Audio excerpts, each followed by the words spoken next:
We're going to start with Ickbarr Bigelsteine by Stefan D. Harris, or Stephen D. Harris. I don't know. This name stuck in my head for 10 years. Ickbarr? Ickbarr Bigelsteine. So we've all got roles to read in this creepypasta story, Alex. I'm a child. I'm Ickbarr. I will be narrating, which means I'm basically the whole thing. Sick. When I was a small child, I was terrified of the dark. I still am, but back when I was around 6 years old, I couldn't go a full night without crying out for one of my parents to search beneath my bed or in my closet for whatever monster I thought was waiting to eat me.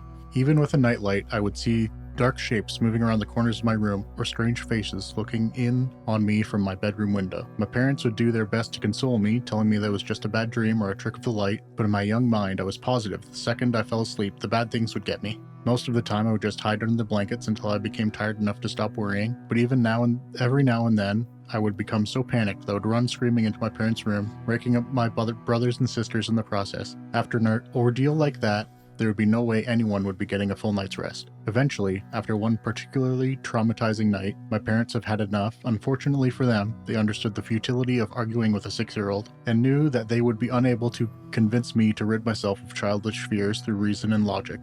They had to be clever. It was my mother's idea to stitch together my little bedtime friend. How do you feel about having a little bedtime friend?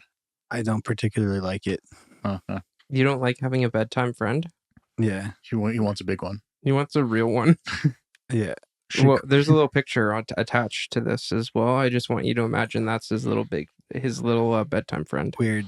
Do you like him? He looks like a enthusiastic guy. I remembered when I was listening to this story, I was playing the video game Ni no Kuni, and I imagined Ickbarr as Drippy, High Lord of Affairs. It's a weird guy with like a nose and a lantern in it. I don't know why, but that memory just blasted in. Okay, cool. My mother collected a large assortment of random pieces of fabric and her sewing machine and created what I would later refer to as Mr. Ickbarr Bigelsteine. I believe it's Stein. EI is eye noise. Steen or Stein? This is a Berenstain Bears situation, I think. I think it's Steen. Yeah, Ickbarr Bigelsteine. EI, it's usually the second letter that you hear. I like Bigelstein. I like Bigelstein better. You just said both things. I meant to say Stein. Okay, you like Stein. Zack likes Stein. We'll go with Stein. All right. My mother collected a large assortment of random pieces of fabric and her sewing machine and created what I would later refer to as Mr. Ickbarr Bigelsteine, or Ick for short. Ick was a sock monster, as my mom called him. He was made to keep me safe while I slept at night by scaring away all the other monsters. He was pretty damn creepy, I had to admit. Honestly, looking back on it now, I'm still impressed that my mom could think of something so strange and disturbing looking. Ickbarr had the stitched together look of a Frankenstein gremlin with a big white button eyes and floppy cat ears. His little arms and legs were made from a pair of my sister's black and white striped socks, and the half of his face that was green was made from one of my brother's tall football socks. His head could have been described as bulbous, and for his mouth, my mom attached a piece of white fabric and sewed a zigzag pattern to shape a wide grin of sharp teeth. I loved him at once. Sharp teeth. Shark teeth? Sharp. I don't like that for like, I get it. Like the mom probably hasn't really, she's not an expert in making bedtime friends. Or Yep. she might be. The idea that a monster is the thing that scare away the other monsters, I guess.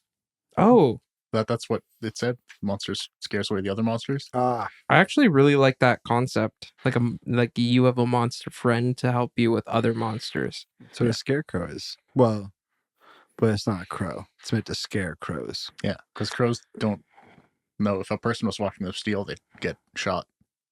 But a crow doesn't have a gun. Scarecrow doesn't have a gun. It's true. I remember growing up. This is gonna sound so metal. But when I was like a little kid and I was like scared of monsters, and it's like the thing that I would like convince myself is that I'm scarier than the monsters, and that's how I would like cope. Did you guys do that? No, but what I used to do is I read online somewhere that ghosts don't like sexual activity because they can't have it. If I got scared of ghosts, I'd just jerk off in the middle of the night. Would you do, the most of the time when you're scared, like 6 to 12, like the before? That's No. usually the I'm scared of the dark times. Yeah. You're- Were you like 6? No, I was a little older. I was scared. I was a scared teenager. Okay. Well, we'll try that out next time. Yeah. Next time I'm afraid of ghosts. Just start jerking off, dude. Ghost hunting is going to be crazy, boys. I never understood when people go ghost hunting, they're always scared of the ghosts. But like, isn't the point? Like, if we went ghost hunting and I got murdered by a ghost, that's the goal. That'd be the dream. Killed by a ghost. Is it murder if it's by a ghost? I mean, they'd be a person, technically. Would they? I don't know. Died suddenly of unknown. But I feel like you had proof. If you were standing, if we went ghost hunting and the ghost eye like floated up and ripped in half, like that, obviously a fucking ghost did that. And I think murdered by a ghost. What is the definition of murder, though? Stop. Yeah, I don't know. Stop. If an animal kills you. No, we're not getting into that. Yes. Nope. Veto. We're reading spooky stories, and Zach's gonna continue. One second. What are you doing? I just want to. Don't say it. Don't say it. The unlawful, premeditated killing of one human being by another. So it wouldn't be murder. Oh yeah. Okay. I guess a ghost can't murder you. From then on, Ick never left my side. So long as it was after dark, of course. Ick didn't like the sun and would get upset if I tried to bring him to school with me. But that's okay. I only needed him at night to keep away the boogeymen, which was what he was good at. So every night at bedtime, Ick would tell me where the monsters were hiding, and I would place him near that section of my room, closet. Only the closet? Yep. Sorry. This sentence confused me. So every night at bedtime, Ick would tell me where the monsters are hiding, and I would place him near the section of my room closest to the spookiness. If there was something in the closet, Ick would block the door. If there was a dark creature scratching my window, Ick would be pressed up against the glass. If there was a big hairy beast under my bed, then under the bed he went. Sometimes the monsters weren't even in my room. Sometimes they would hide in my dreams, and Ickbarr would come with me into my nightmares. It was fun bringing Ick into my dream world, and he and I would spend hours fighting off ghouls and demons. The best part was, in my dreams, Ick could talk to me for real. How much do you love me? He would ask. More than anything. I would always tell him. One night in a dream after I had lost my first tooth, Ick asked me for a favor. Can I have your tooth? I asked him why. To help me kill the bad things. The next morning at breakfast, my mom asked me where my tooth went. From what she told me, the tooth fairy didn't find it under my pillow. When I told her that I gave it to Ickbarr, she just shrugged and went back to feeding my little sister. From then on, every time I lost a tooth, I would give it to Ick. He would always thank me, of course, and tell me that he loved me. Eventually, though, I ran out of baby teeth, and I was beginning to get a little too old to still be playing with dolls.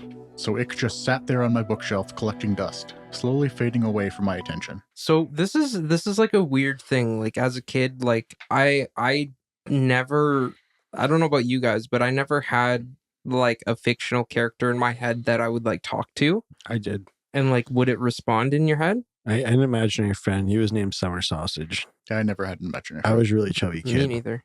You're the weird one. Sorry, I just got it.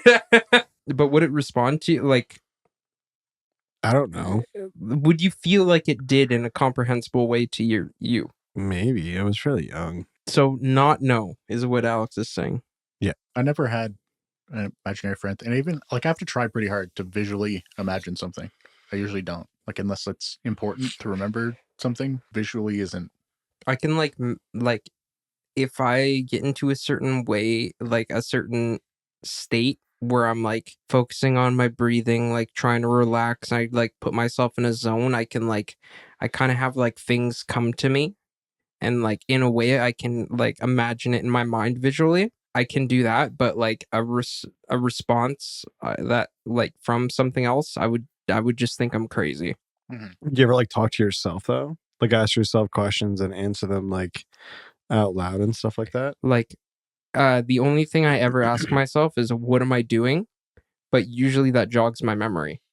Like sometimes I'll put on like sometimes in my car I'll like talk to myself while I'm going through like a stressful situation. I'll be like, how do I feel about this? And then I'll answer it and then I'll question myself. I'll have a conversation with myself. Yeah, I don't actually talk out loud, but I definitely think conversations for myself. I talk out loud. I find it helps. Yeah, the only time I talk out loud is when I'm confused about a situation. I need to figure that out. What about Tooth Fairy? Your parents do a Tooth Fairy thing? My parents never did. They gave me money when I lost a tooth, but it was like hide it under your pillow and somebody will steal it. My mom did. Yeah, my parents did that too, but they sometimes forgot to take the tooth, so I just got money, and I was like, oh, well, maybe the Tooth Fairy like didn't have enough, but they knew you deserved it. Hell yeah. Or maybe you like stirred in the night and they're like, fuck, we can't get the tooth. But they put the money. Yeah, but they're like they put the money and then you like shuffled and they're like, fuck, gotta get out of here. Maybe. You're a disturbed child. Could be.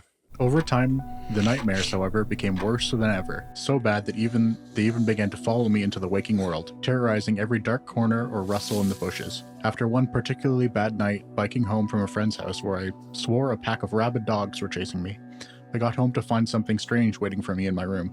There, on my bed, standing fully upright in the soft glow of the moonlight from my window, was Ickbarr. At first, I thought my eyes were playing tricks on me again. They had been all evening, so I tried to flick on the lights. Another flick of the light switch, then another and another, with no change in the darkness.